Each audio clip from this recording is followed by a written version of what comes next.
Thank you. And I give the call to the member for Riverina.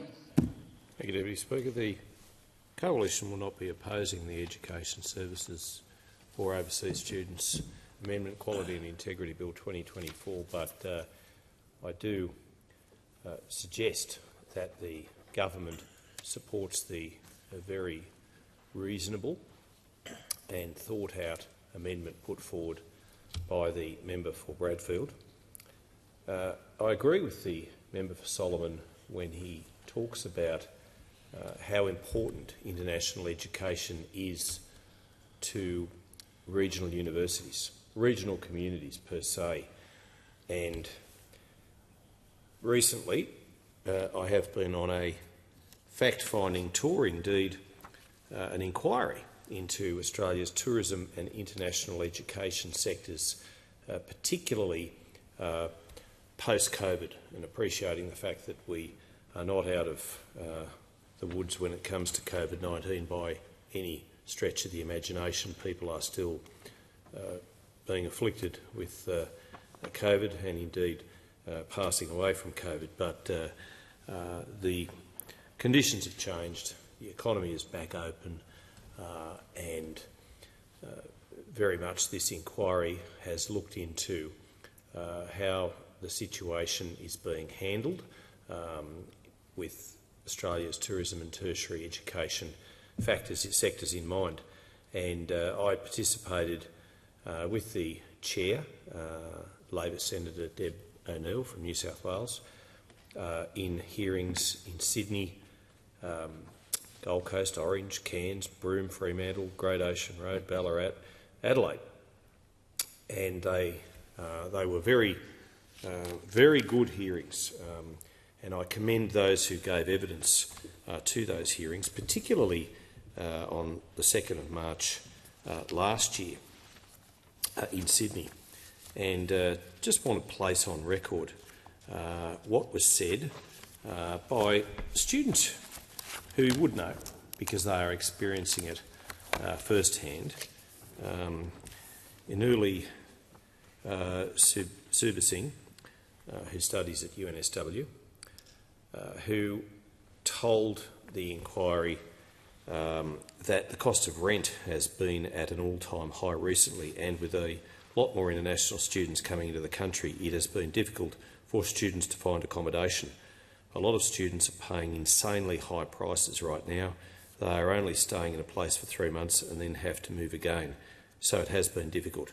For university courses, we pay a really high amount, but I do not think we get the support that we need for the courses. She was very frank, very raw. I thank her for her honesty, and it is, they are sentiments which are being echoed right throughout the university sector, not just by visiting students, but by many students who are Australians who reside in this country. Katya Strel from Western Sydney University backed up the comments, but I really liked what she said when, and she's a fourth-year PhD student at Western Sydney University in sociology.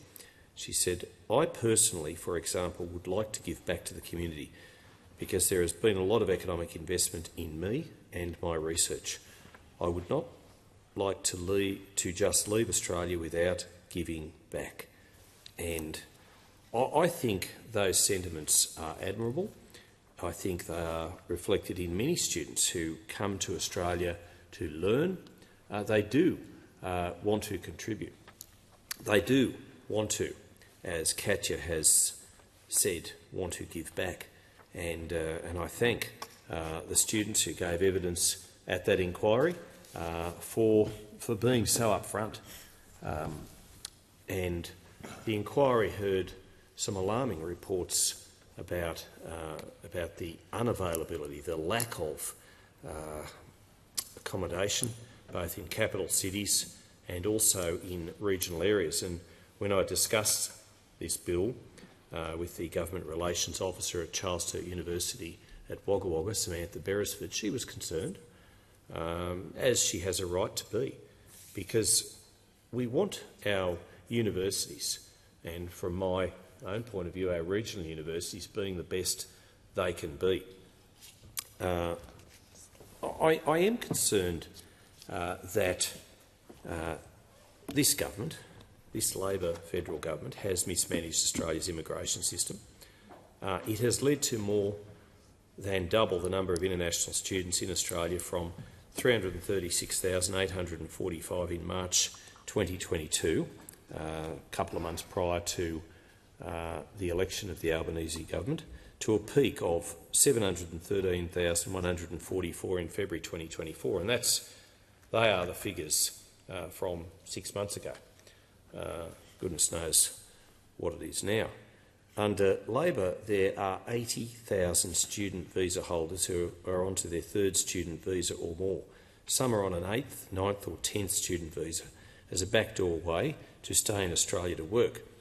And I know, coming from a regional area, and I'm sure the member for Barker would agree with me, that there are so many job vacancies in regional Australia at the moment, and not just in agriculture but in all areas of endeavour. Blue collar, white collar, that cannot be filled.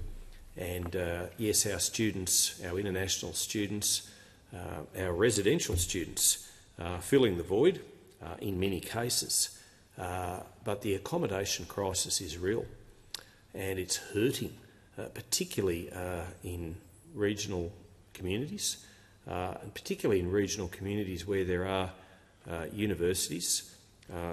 And I appreciate, if we're inviting students to our country, if we say, and we know that education is one of the big pillars that provides generous benefits to our balance of payments, we need to be able to accommodate those students properly. The government's failure to manage Australia's international education sector with requisite certainty and fairness, and I have to say this did come out from some of the students who gave evidence at that inquiry, is causing economic harm to Australian universities, private higher education providers, and I know the member for Bruce made some comments about this, and I don't disagree with the member for Bruce as far as some providers abusing the privilege of having international students. And anyway, I'll leave that for another day. But English language course providers and the vocation, education and training, or VET sector. And I listened to the member for Solomon when he talked about rejigging the English test and other parameters. Could you just imagine? Could you just consider what would have been said by those opposite had we done the same in government? There would have been cries of discrimination, cries of what are you doing to our education sector, but we don't hear any of that now. And as I say, we won't be opposing this legislation, but the government's narrative in this, in the remarkable growth in international students numbers on its watch, mind you, has been driven by the Minister for Education describing it as shonks and crooks. That's what he contended in his second reading speech to this bill. Now, like the member for Bruce and to a degree to the Education Minister, the member for Blaxland, I know that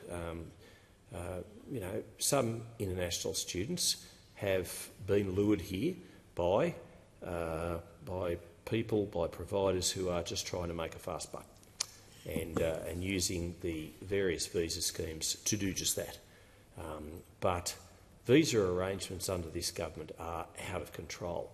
Interestingly, overall, not just education, but in the Howard years, there were about 100,000 people migrating to Australia. Well, that number was exceeded this January and this February in those individual months alone. There were more people who came to Australia in January, there were more people who came to Australia in February than there were in the entire year in the Howard era. And we have to say, eventually we're going to have to say enough. We're going to have to draw a line, but this Labor government just doesn't seem to be able to have the capacity to do that. This bill introduces new ministerial powers for the Minister for Education to set caps on the number of international students studying in Australia at any one time, not just for each educational institution but for each campus, location and course. And a bit has been said about the regions. The Regional Universities Network, or RUN, is a national collaborative group of 7 regional Australian universities: Charles Sturt, CQ University Australia, Federation University Australia, Southern Cross University, University of New England, University of Southern Queensland and the University of the Sunshine Coast. It's really interesting to hear what RUN has had to say about this bill. And the group has actually said it tends to leave the social missions of RUN universities more exposed, they argue, to unintended consequences. It is RUN's concern that the universities most likely to be impacted by the changes introduced will be regionally based institutions. And they say this: it will be those regionally based institutions who not only host the sector's highest concentrations of domestic equity enrolments, but whose ongoing viability in regional areas is directly linked to international enrolments at both regional and metropolitan campuses. RUN universities have witnessed the highest proportional declines in international student revenue since COVID, the largest reduction in international student enrolments, the slowest post-COVID recovery in international students, and are among the least able public institutions to absorb any further reductions in international student revenue. That's what RUN says. But it continues. RUN universities enrol just 4% of all international students studying at Australian universities, accept that. But they are still an important component of those regional campuses. Between 2019 to 2022, RUN universities saw a 61% reduction in international student revenue linked to the pandemic, compared to the sector average of just a 16% reduction during the same period. So they're hurting. And they say that, however, this must be supported by a visa regime that positively discriminates towards regional studies settlement to assist the growth of international students at regional campuses, to end that quote. RUN believes there should be no capped impediment, but by location provider or course for international students enrolling at regional universities. But I would contend that this government doesn't really have an ear to what's important in regional communities. And you see that right across the spectrum. You see that right across the board. And it wouldn't matter whether it's transport, it wouldn't matter whether it's agriculture, doesn't matter that it's education in this instance. And it was regional areas which, like most times, kept this nation going during COVID, when many city folk were pulling up the doona over their head and feeling sorry for themselves because we had a global pandemic. It was our farmers and our miners who are getting out and helping put food and fibre on tables and backs, who were helping dig things up out of the ground to help our exports, and who kept this country going.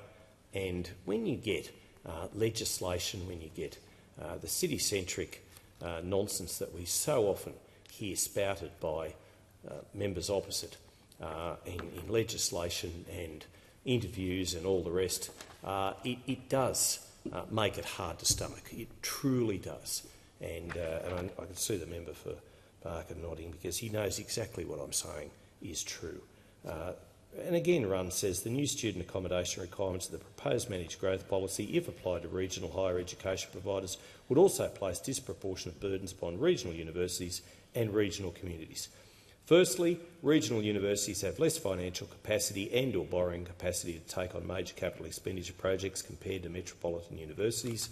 It goes on, or who can leverage robust balance sheets derived from scaled operations in dense urban markets. And secondly, the costs of construction, maintenance, equipment and supply chains are higher in regional Australia. They ought not be, but they are. That's why this bill amendments are commended that have been put forward by the member for Bradfield. We need to make sure that our regional universities are as strong as can be.